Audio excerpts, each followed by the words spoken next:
안녕하세요. 느스와 사람들입니다. TV조선은 김영남이 과거 차명으로 대부업체를 운영했다는 정황을 보도했습니다.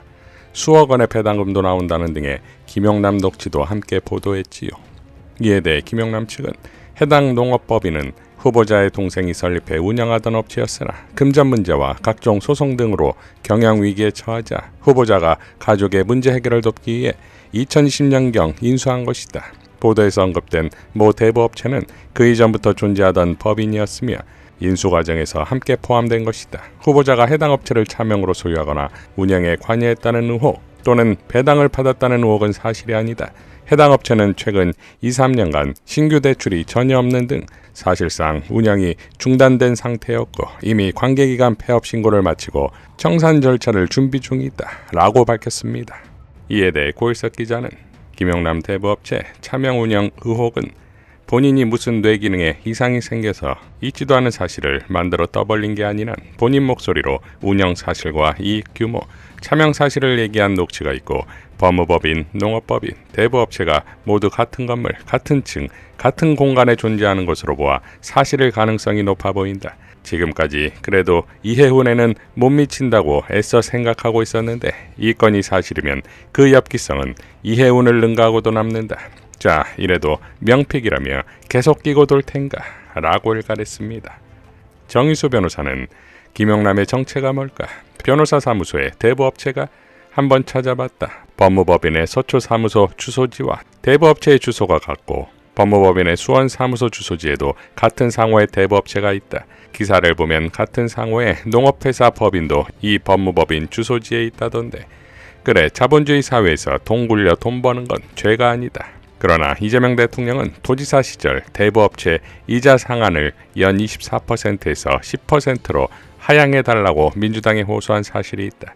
그런데 이 대부업체는 연 24% 이자율로 채무자와 소송까지 붙었던 곳이다. 아니, 민주당 공천 받은 것 빼고 과연 민주당의 후보다운 것이 뭐 하나라도 있는가? 뭐 하나라도? 라고 일갈했습니다. 자, 그렇다면 왜 하필 TV조선이 김영남 저격에 나선 것일까요? 박지훈 IT 전문가는 다음과 같이 밝혔습니다. TV조선이 김영남 저격 보도를 내놓는 이유에 대해 여러 가지 이론이 가능하겠지만 개인적으로 제 의견은 보수 진영 추가 이탈 방지가 주 목적이 아닐까 싶습니다. 충분히 그럴만하겠지요. 그리고 겸사겸사 민주당에 타격도 주고요. 국힘을 떠나 민주당에 투항하는 자들은 이렇게 당한다는 시범 케이스라는 생각인 거죠. 더욱이 국힘 출신이니 그의 오랜 지인들은 민주당도 개혁신당도 아닌 국힘에 넘쳐날 것이 뻔한 일이잖아요. 털려고 마음먹으면 다 쏟아질 것이 분명하죠. 이번에 육성 녹음을 TV조선에 제공한 사람도 그런 사람들 중 하나일 것이고요. 이걸 다시 말하자면 조선일보와 TV조선이 김영남을 아작내기 위해 투표일 전까지 쏟아낼 거리들이 아직 많이 남아있을 가능성이 상당히 높다는 겁니다.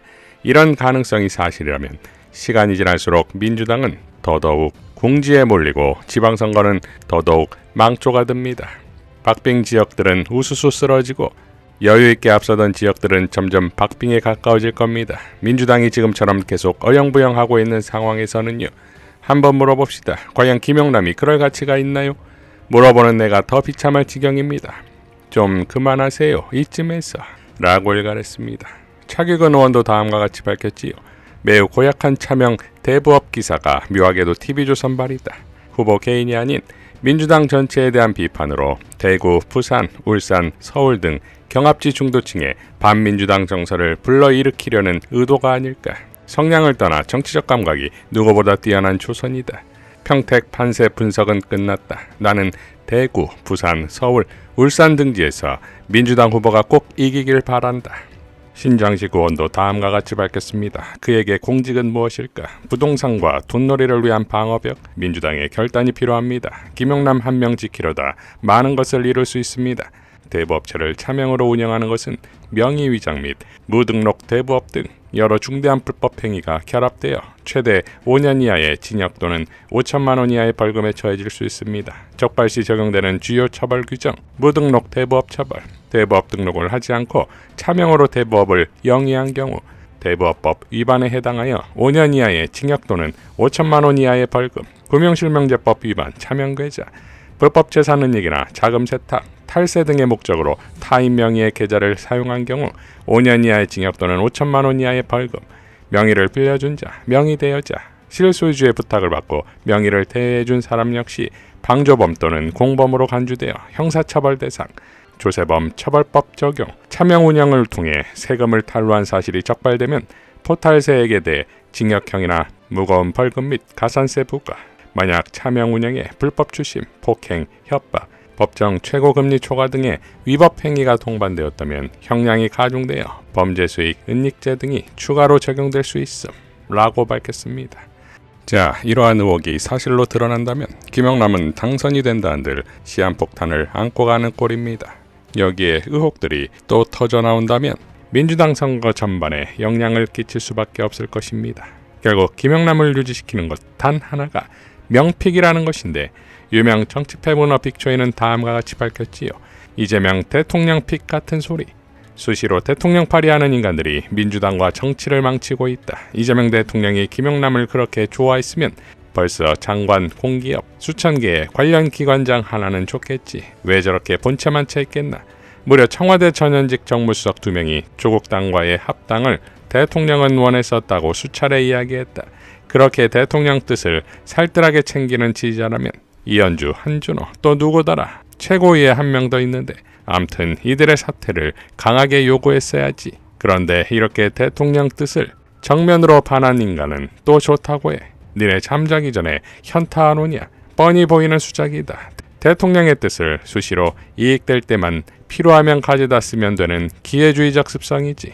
김영남은 그냥 선거 때 한 자리 해보고 싶어서 날라든 거고, 선거 때니 대충 포용해주는 모양새 취해준 것뿐이고, 그리 선거에도 큰 도움 안 된다 판단했기에 권오울처럼 선대위에 제대로 된 자리 주지도 않았다. 김영남은 권오울 반의 반도 못하다는 말이다. 대통령 내세우지 말고 그냥 변절자, 철새, 이재명 저격수, 김영남 인간 그 자체가 너무 좋다고 해라. 한 번뿐인 인생 머거리 자기 자신도 부정하고 살아. 지금 김영남 지지해주면 민주당 지도부는 감동받을 것 같은가. 정치인도 철새 좋아하는 당원도 있네 하고 속으로 웃어. 사람 다 똑같다. 제정신 가지고 누가 변절자, 철새를 좋아하나. 대통령이 진짜 좋아하는 사람은 조국이다. 그래서 수시로 둘이 밥 먹고 술 마시고 그런 거지. 김영남과 독대한 적이 있는지 눈에 불 켜고 찾아봐 라고 일갈했습니다. 노무현 대통령은 이렇게 발언했었지요. 누가 반칙을 하는가를 보십시오. 축구하고 야구하는 사람들을 보면요, 반칙을 하는 사람이 있습니다. 반칙을. 아무리 멋지게 플레이를 잘해도 반칙하는 사람은 일단 빼야 합니다. 정치에서 가장 큰 반칙은 거짓말이죠. 유니폼을 차면 한국 선수가 오늘 빨간 거 입었으면 빨간 거 계속 입고 차야지. 공 차다가 나가가지고 파란 옷을 바꿔 입고 나와서 차면 엉터리거든요. 그리고 한 번은 막 동쪽으로 보고 막 차놓더니 자기가 불리한 상 싶으니까 팀을 바꿔가지고 서쪽으로 차넣어요. 그 자살골이거든요. 그죠? 네, 이런 건 반칙입니다. 너무나 큰 반칙이어서 우리 축구장에서는 절대 없는데, 우리 정치에서 보면요, 어느 날 A팀에서 차다가 어느 날 B팀 마크 달고 나와가지고 자기 편으로 공을 막 차넣어요. 설사 상대편이 우리 편에 왔다 하더라도 그건 반칙 조항에도 안 들어있는 반칙입니다. 그거는. 이재명 대통령의 노무현 추도식 추도사로 마무리하겠습니다. 봉화마을을 찾아주신 국민 여러분, 존경하는 권양숙 여사님, 유족 여러분, 인사드립니다. 대통령 이재명입니다.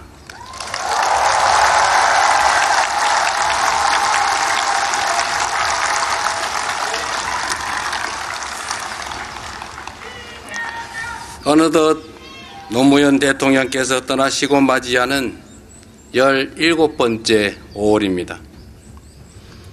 봉화의 봄은 매년 어김없이 찾아오지만 이곳을 찾는 저의 마음은 해마다 조금씩 달라집니다.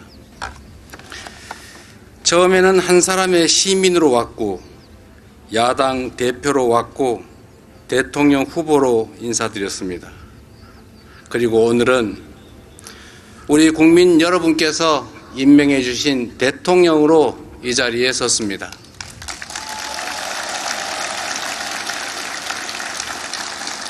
당신께서 떠나신 후 이 땅에는 수많은 노무현들이 다시 태어났습니다. 저 역시 그중 한 사람입니다. 이제 저는 추모하는 마음을 넘어 대한민국 대통령으로서 막중한 책임과 무게를 느끼며 당신의 뜻을 이어가려 합니다. 반칙과 특권 없이도 성공할 수 있고 열심히 땀 흘린 만큼 정당한 대가를 얻는 사회, 수도권과 지역이 함께 성장하고 발전하는 나라, 출신과 환경이 다르다는 이유로 등 돌리는 것이 아닌 서로를 이해하고 품어주는 따뜻한 공동체, 적어도 먹고 사는 문제로 삶을 포기하는 일이 없는 세상, 사람이 사람답게 존중받는 대한민국. 존경하는 노무현 대통령께서 평생에 걸쳐 만들고자 하셨던 우리 대한민국의 모습입니다. 대통령님의 못다 이룬 꿈, 국민 주권 정부가 반드시 완수하겠습니다.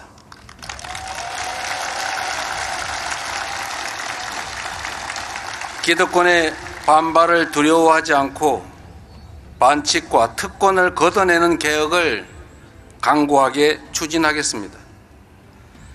어느 곳 하나 소외되는 곳 없이 전국 방방곡곡의 국민이 고르게 잘 사는 균형발전 대한민국을 만들겠습니다. 분단의 선을 평화의 길로 바꾸며 14 남북 공동선언을 이뤄내신 대통령님의 뜻을 이어받아 평화 공존과 공동 성장의 길을 흔들림 없이 걸어가겠습니다. 당신께서 그러하셨듯 정치적 유분리보다 옳고 그름을 언제나 먼저 묻겠습니다. 타협보다 양심을, 계산보다 진심을 선택할 것입니다. 성공한 대통령의 유일한 척도는 국민의 삶이 나아지는 것임을 마음에 새기며 모든 역량을 쏟아 부을 것입니다.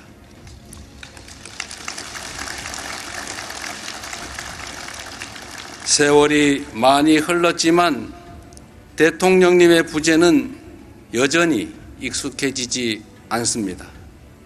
그러나 이 부재를 통해 오히려 당신의 존재를 더욱 선명하게 느끼게 됩니다. 당신이 없는, 그러나 당신으로 가득한 노무현의 시대를 우리는 살아가고 있습니다. 바보 노무현이라는 별명이 가장 마음에 든다며 그렇게 불리길 바라셨던 분, 겸손한 권력이 되어 강한 나라를 만들겠다며 한껏 자신을 낮추시던 분, 대통령 욕을 하며 국민들이 스트레스를 해소할 수 있다면 기꺼이 감당하겠다고 웃으시던 분, 퇴임 이후 봉하마을로 내려오신 뒤에도 대통령님 나오세요 라는 국민들의 부름에 하루에도 몇 번이고 마당에 나와 대화를 나누고 노래도 부르고 함께 해 주셨던 분, 따뜻하다 못해 뜨거웠던 그 누구보다 인간적이었던 사람 노무현을 우리 모두가 지금도 기억하고 있습니다. 깨어있는 시민의 조직된 힘이 역사를 앞으로 나아가게 한다. 권력보다 국민의 힘이 더 세다. 민주주의는 몇몇 지도자가 아니라 시민의 참여와 연대로 지켜진다. 이렇게 말씀하셨지요. 대통령께서 남기신 그 굳건한 믿음을 우리 대한 국민 여러분께서 끊임없이 증명해주고 계십니다. 대통령님, 당신께서 그토록 아끼고 사랑했던 이 나라와 국민을 반드시 지켜내겠습니다.